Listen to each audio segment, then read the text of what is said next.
wish you never left. Well, she poisoned your soul. All right. Thanks for tuning in to this week's episode of Talkin Folk. This is Nick. I just got off the line. We did an episode with CHLSY Gilliland, also known as CHLSY, CHLSY. You may have heard her song Cowboy. We featured it on What We're Listening to last year. Great song, Americana kind of sounding, Americana folk. It's just, you got to check it out and you're going to hear some of that. We had a great conversation. She's got a new EP out. She's touring. She's the winner of the John Lennon, it was 2017 John Lennon Songwriting Award. So a lot of good stuff to talk about. We even got a little ghost story sprinkled in there for you. So I'm going to kick it off with Cowboy. Enjoy.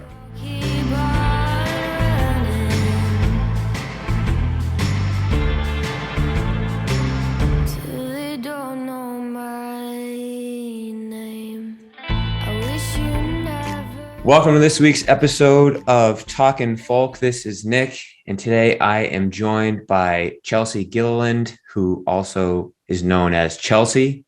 That's CHLSY. CHLSY, thanks for joining us on the show. How are you doing today? Thank you so much for having me. I'm really excited to be here. I'm doing well, not too bad. How about yourself? Doing great. Yeah. We actually have been talking back and forth about you coming on the show for a bit. And I was thinking back to when kind of stumbled into, your music. People love and hate Spotify. I know that could be like a super, super hot water conversation. But we actually stumbled upon you and featured you on our What We're Listening show, probably like 9 months ago now at this point, when you released Cowboy. So it was really cool when you followed up and we had a conversation around your latest EP that you put out. But before we get to that, I just want to talk a little bit of background about yourself. So maybe a little intro. I know you're down in Nashville, but and you just put out that EP we're going to talk about in a moment. But what else do we need to know about you? Where are you touring? What are you up to? Yeah. So, I'm based in Nashville. I'm from the San Francisco Bay Area, and I just released my EP. It's called In Love and Hell. There's 6 songs on it, and Cowboy was the first single that I released. I wasn't really sure if I was going to do an EP, but it all kind of just fell into place and came together, and so I decided might as well. And yeah, so right now we're in the middle of our tour of the South. It's called Nashville Hits the Roof. It's with it's like touring the Tin Roofs. Okay. Yep. And so I'm doing that with my band. And yeah, we're kind of in a transitioning period from being called CHLSY to American Gothic. And the music that we're gonna put out is pretty cool. I'm excited for that too. Awesome. So now, would you have considered CHLSY more of a solo project, and now you're kind of moving into more of, this is like a full band, writing songs together, touring together, it's a one unit kind of writing process or whatever you'd like to call it?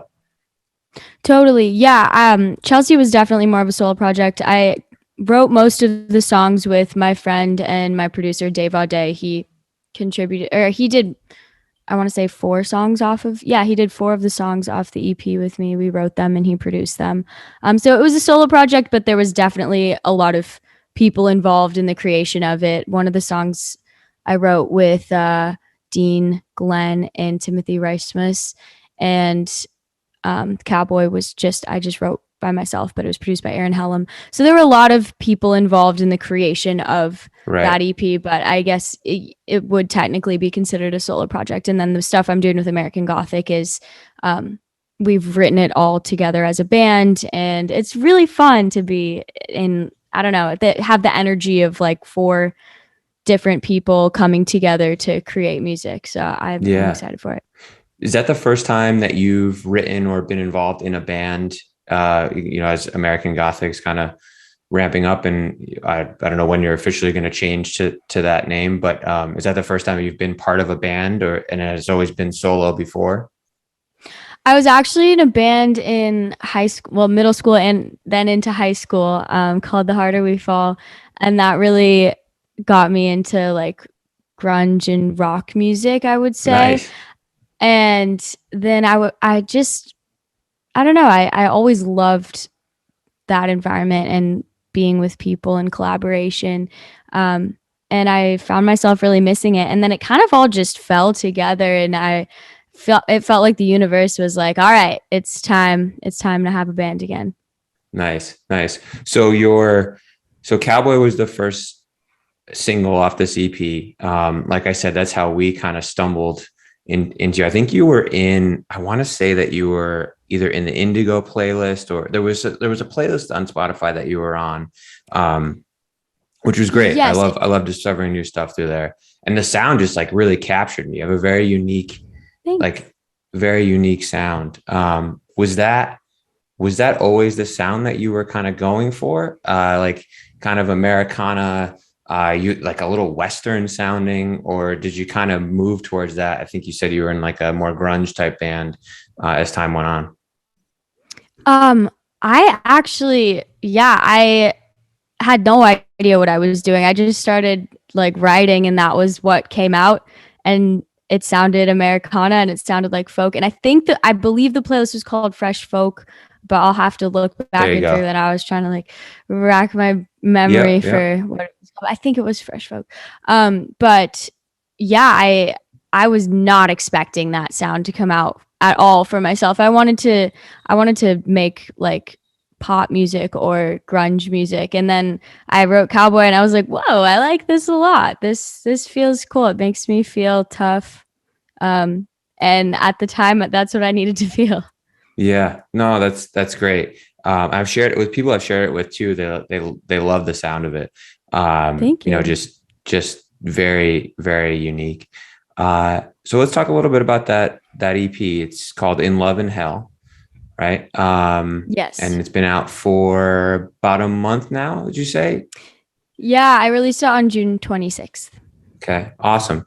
And talk to me a little bit about, I don't know, I haven't picked up on necessarily a theme. That you kind of seem like silhouettes or different storylines for each one, but is there any overarching theme, or was this wanting to get out some stories that you were working on over time individually? I do see that there's some singles that you put out, like Dead and Cowboy and On Read itself. So yeah, no, they're definitely all individual stories, but I would say like the overarching theme was definitely, most of them were like revenge songs.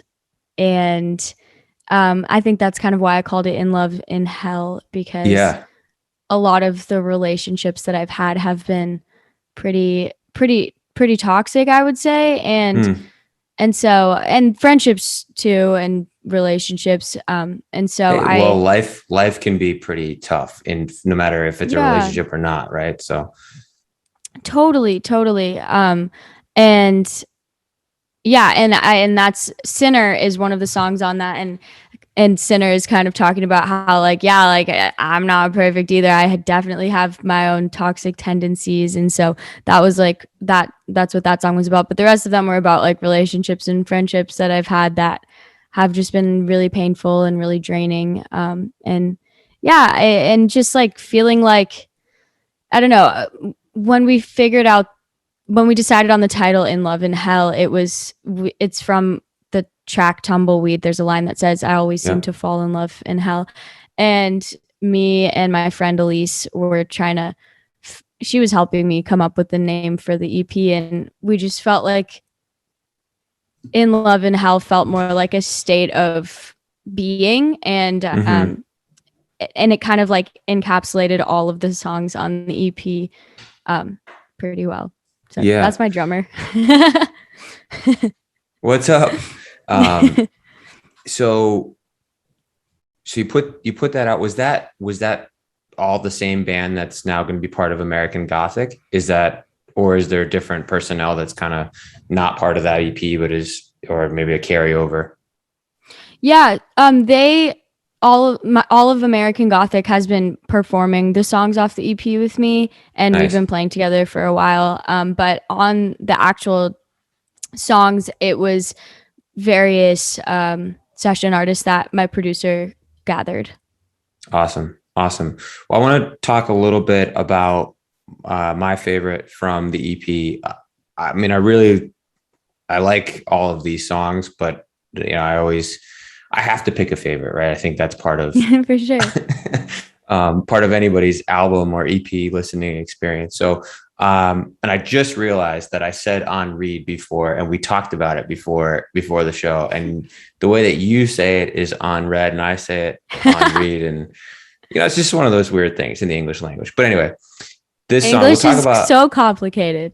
Oh, It really is. I can't imagine. You get these people who a lot of people who learn it as their second language, and I can barely get it as my first. So, more power to I you. think about that all the time. My mom's from Spain, and so Yeah. most of my family, like, English is their second language, and I'm like, props to you guys. I'm still figuring out how to speak English. Yeah, no kidding. All right, so let's play a little bit of this, and we'll come back and talk about sound, inspiration, a little bit of the lyrics behind the song, because there's some funny stuff in there too that kind of grabs your ear. So For sure. here we go. I think I sent you like 3 texts last night, but they were never opened, and now you're messing with my head, leaving me on red, wondering what I did. But you're too old to be chasing girls who still use fake identification, and I'm too young to be wasting my time on you. But I do. I know you're bad news, but I got a bad habit of talking older men. It makes them feel young again, and I think it's kinda funny. I got some bad habits, but I guess I'm alright with it. Was it what I said, what I did? You're so old. Hello, are you dead? Or have I been ghosted?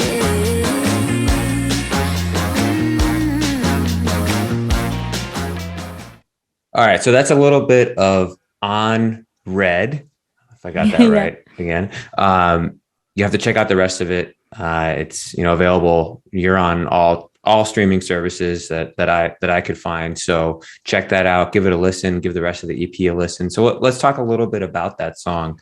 I'll just start by saying the reason maybe that I particularly like it as my favorite. Maybe we can talk about if this was a conscious decision or not. But I really like the fact that anytime I hear a song that does a mention to a proper noun, like a company or a brand or something that would be, and the example in the song is a Facebook message that people would hear and be like, oh, wait, she's talking about a Facebook message. I know that. You can do it in a way that it doesn't seem natural, or you can do it in a way like you did it, which seems supernatural. I think that's a pretty tough songwriting thing. Was that kind of choice on purpose, to try and make it like, oh, what's that about? And like a little bit, maybe give somebody a smirk or pay more attention to it. Well, thank you so much. First of all, I really appreciate that. No worries. I honestly, I was just trying to be honest about the situation, and that was how I was feeling. But I do really like when songs are conversational and have like a conversational aspect to them, because I feel like Yeah. that helps with relatability for sure, especially for the listener. And I don't know, I feel like right now it seems like Facebook is kind of where all of the old people are like lurking, and I don't even really know how to use Facebook.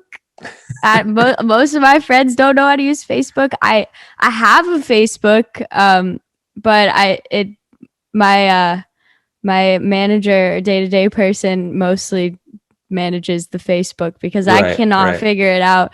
Well, you have so one for that's- more of like that a was fun. business, your career perspective probably than anything else, right?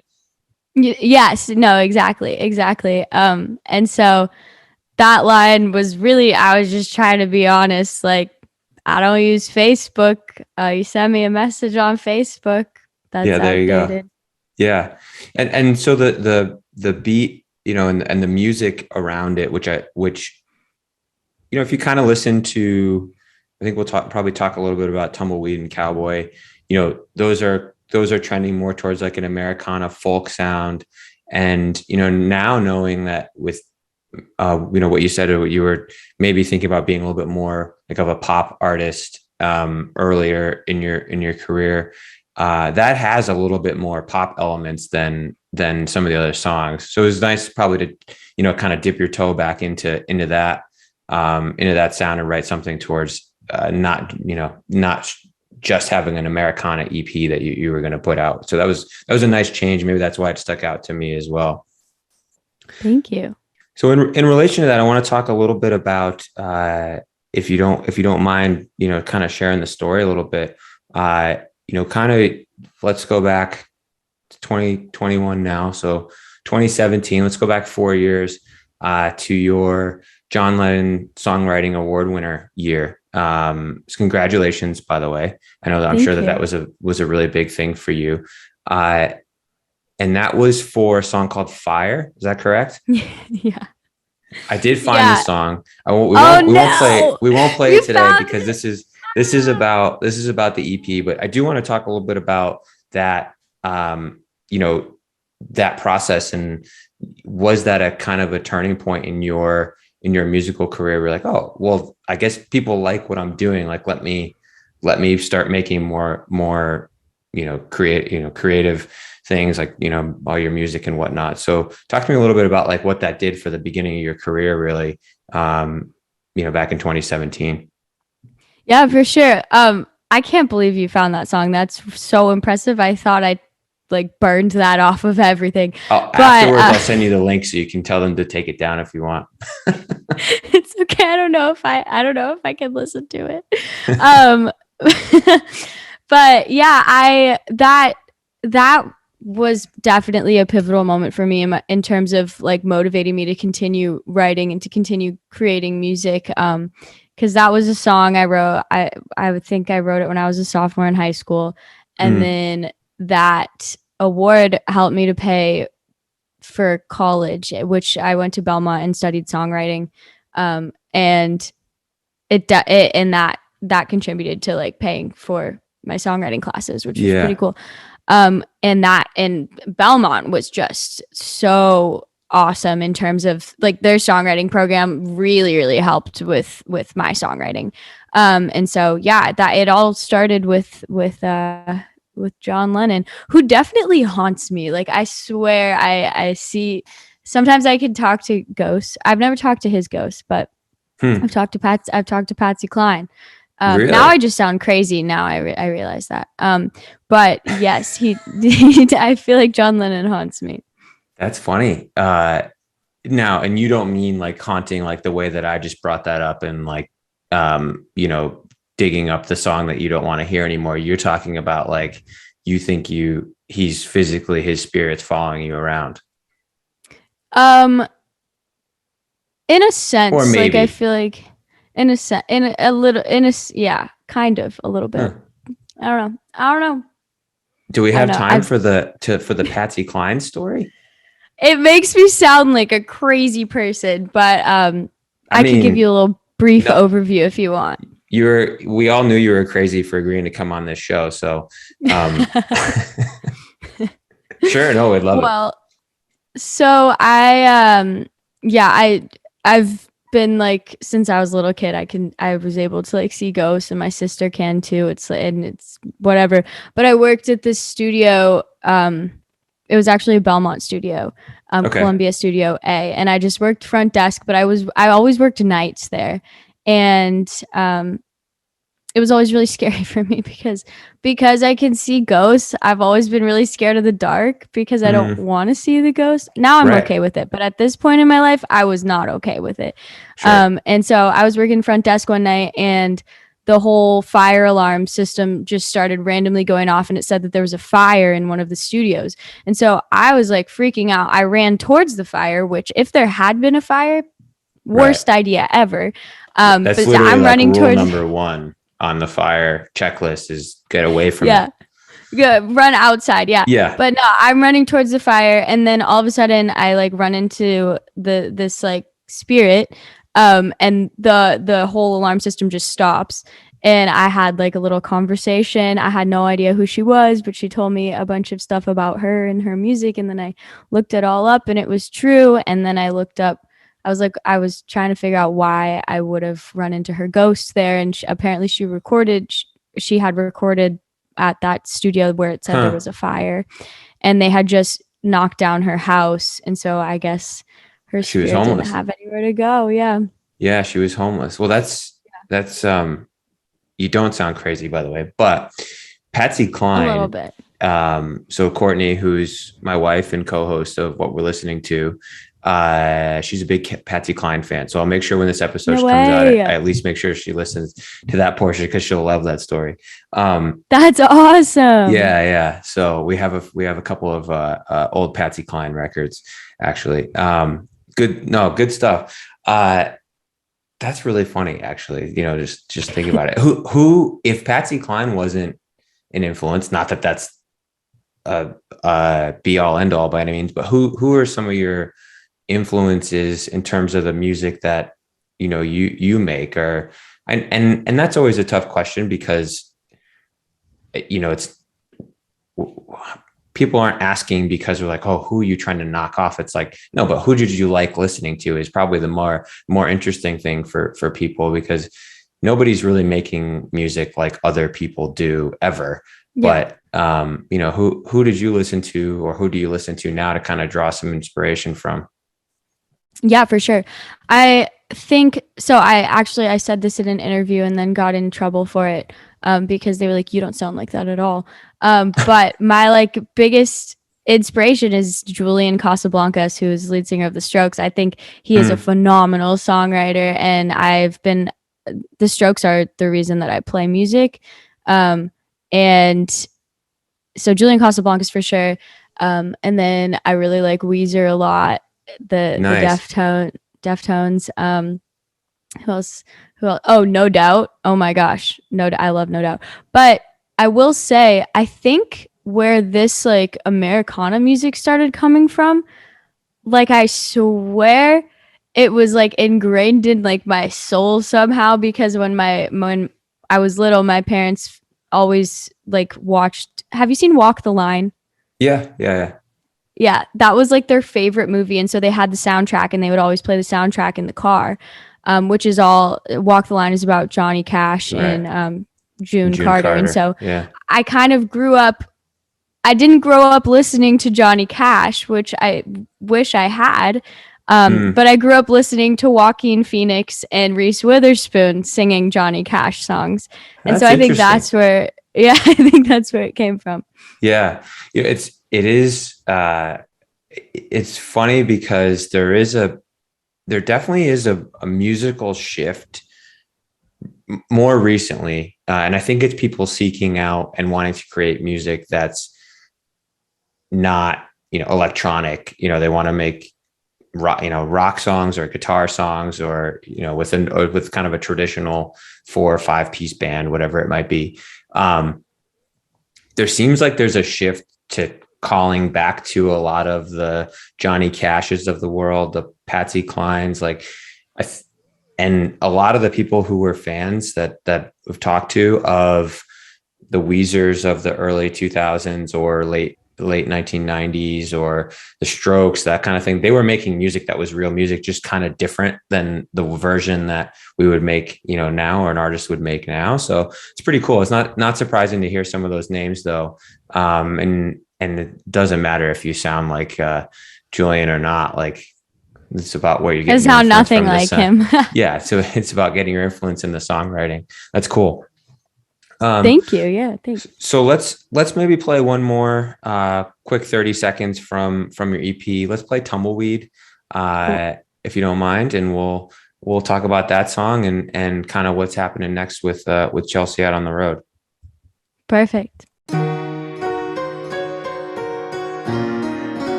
Trouble always finds me. Trouble's been knocking at my door. You love it, comes so easy, but don't go pretending I'm yours. I won't stay, 'cause I don't belong. I can't be in the same place very long. Someday, maybe we'll meet. I won't be acting like a tumbleweed. I spent a lifetime going where the wind blows, wherever it takes me, 'cause I like to be all alone. All right, that was a little bit of Tumbleweed. Like I said before, you have to go listen to the EP wherever you're streaming music from. Let's talk a little bit about that song. So I know we touched on it before. In Love and Hell is a right from that song itself. Mentioned is a lyric in that song. Talk to me a little bit about, that song has a very particular feel to it. Maybe a little bit about the writing process and maybe a little bit of the recording process. Would be great to kind of hear about, how that kind of all came together. For sure. Yeah, that song definitely was inspired by Cowboy, because I was like, wow, I really like the sound of Cowboy. So I want to write another song that sounds like that. And then I realized I wrote the exact same song, but with different lyrics. So the recording process was a little bit complicated because my producer was like, we need to figure out how to make this song sound different than Cowboy. And so he showed me Fever, or the song Fever, and that's kind of what we were going for with the bass line. And yeah, we recorded the vocals, and then I was not happy with them. So what I like to do is like record vocals and then listen to that vocal take a couple times. Sure. And then come back to the studio. And so we did it again, and then I was happy with it. But that song is definitely about just like wanting to be alone and just like do my thing, because I've been in so many just like relationships that have been very where I felt very trapped, and like a couple of my exes like tried to get me to quit being a musician. Yeah. And that's what I love doing, Sure. And so that song was just kind of about wanting to just like do my thing and not be like trapped. Yeah. When you record, a little bit about the recording process, is that a live band? Do you guys track everything separately? How do you typically do that? Or is it different from song to song? Yeah. So for that song in particular, my producer found the instrumentalists who played on the song, and they recorded it from their homes and just sent over the files to Dave. So it actually wasn't my band on that song, but for the EP that we're in the process of recording right now, or the album, it's all of us, and we're actually trying to play the whole album live, essentially. With the vocals won't be live, but like what I realized I really enjoy in songs is when they don't have that element of perfection, when the vocals aren't totally auto-tuned, when it's like when it feels more natural and real. And so I think that's what we're going for with this album. Yeah, we was it last week's episode? We spoke to Dylan Warnick, put out an album a few months ago, and he said something very similar. He's like, it took me a long time to realize that I like the sound bleed between, you can kind of hear the drum track in the guitar recording track at the same time. And you wouldn't know that if you weren't really listening for it. It's not, it's not sloppy. It's just like, you get that effect when you're playing or recording something live. So that's cool. And that wasn't the personnel in terms of the band that is going to be part of American Gothic. That was a studio band that was kind of sent out and sourced from. That's cool. Was that totally different have you done that before, or is that the first time you've done that? That actually, for all of the songs on the EP, that's what we did. So it was Gotcha. Yeah. So it was, I guess I've been recording like that for a while, and I just really missed having a band and like Yeah. people Well, I can imagine getting out and playing some shows too right now is like, oh, I like being out here with a band. Yes. But that's going to be the crew that records with you for the next album. Yes. Yeah. And that album will be released under American Gothic. And so we got some cool things in the works where they're all on tour with me under CHLSY right now. It's a little confusing and chaotic, but hopefully it'll all come together. And you'll just have to tell us, and we'll adjust our playlists and stuff and make sure that we get the right word out. So when are you guys targeting? Have you started writing for that, or is it a little early now to start thinking about that? Yeah, we actually have 13 songs done. Damn, nice. And yeah, thanks. We just have to like get on the production and figure that out. We're all, it's hard with 4 people because we're all very stubborn and we're all very passionate about music. And so It's hard to come to an agreement sometimes. Like we got in a huge debate about which single to release first. And we came to an agreement, but it was not my decision. I definitely got outvoted for that.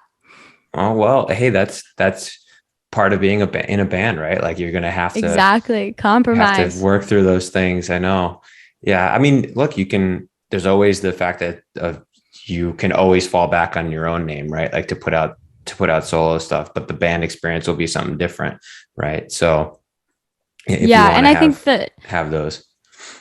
Yeah, and I think that the music that we're writing together as a band is like my favorite music I've ever been a part of writing, because it's so honest and just like having all of those energies. Like we definitely all bring out the best in each other.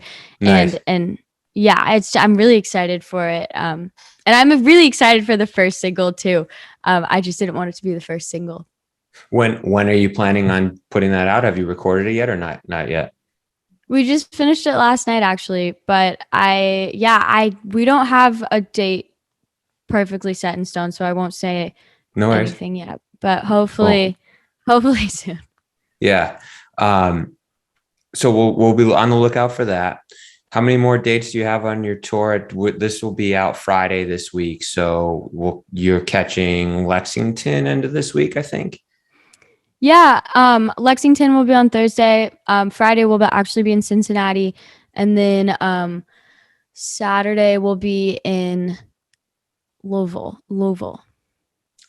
I've always pronounced that wrong. Yeah, whatever you said sounds right, to be honest with you. Louisville. It looks like Louisville, and I kept saying Louisville. It's definitely not Louisville. So no, it's not. I know everyone's like, CHLSY, you need to figure out how to say this by the time you are there. Especially if you walk out on stage and you say, "Hey, thanks for having me in Louisville," you lose everybody immediately. That would be really bad. Yeah, that would not be good. Cool. All right. Well, we look forward to seeing what's next. We promise we're not gonna put the fire song over the end recording on you, but it's still out there if people want to go check it out. I actually really like it. No. I don't know why you don't like it. Oh my god. It is super pop compared to what you record now. So maybe that's why you just don't like it personally. I was like, I want to be the Chainsmokers. I want to sound like the Chainsmokers because that's what I was listening to when I was in high school. Oh, well, there you go. So we look forward to seeing you. Hopefully come back on the show when you get your full album out. You can bring your full band if you want. We'll try and figure out how to do that. And we can do a full thing. All right. That would be so fun. And thank you so much, Nick, for having me today. It's been so nice chatting with you. And yeah, I'm really excited. Thank you. Thank you so much. All right. Thanks, everyone. catch you soon. Make sure you check out CHLSY and American Gothic when they make that switch. I'm sure we're gonna announce it, and we'll be sure to let everybody know. We'll catch you on the next one. See ya.